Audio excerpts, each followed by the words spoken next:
जय हिंद। मैं तबरेज शेख बहुजन मुस्लिम संगठन की ओर से फिर से आप लोगों के सामने।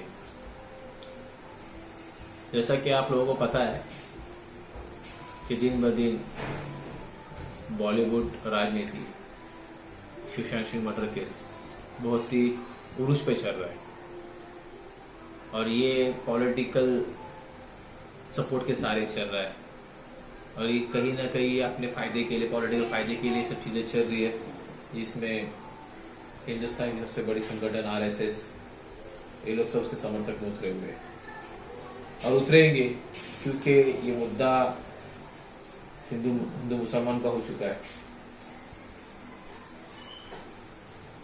रिया चक्रवर्ती के उसके संबंध ड्रग्स डीलर्स से जोड़े गए, पार्टी में जोड़े गई, ठीक है।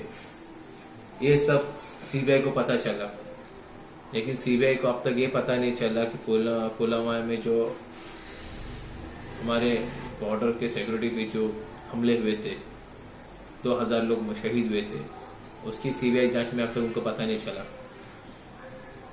26/11 का हमले का उग्रवादी आतंकी हमला करने वाला कसाब वो कहाँ से आया था, उसका यहाँ पे किसने उसकी मदद किया था, वो अब तक सीबीआई को मालूम नहीं पड़ा। या गृह मंत्रालय, देश का गृह मंत्रालय को अब तक वो मालूम नहीं पड़ा। जो गोधरा कांड के अंदर अब तक ये मालूम नहीं पड़ा कि किसके आदेश के ऊपर वो दंगे हुए थे।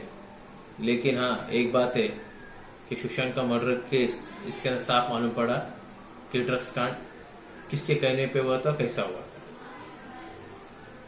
ये सिर्फ और सिर्फ जो पॉलिटिकल पार्टी सत्ता में है, ये अपना पावर का गलत उपयोग कर रही है।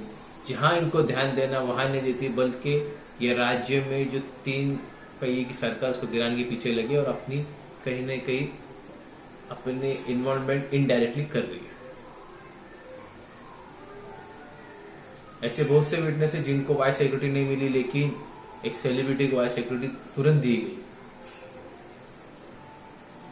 अब इसके पीछे क्या हित है सरकार का, ये जनता को मालूम होना चाहिए, लोगों को मालूम होना चाहिए। महाराष्ट्र की जनता को तो ये मालूम होना चाहिए कि ये राज्य की सरकार, सेंटर की सरकार क्या करती है, क्या करना चाहती है।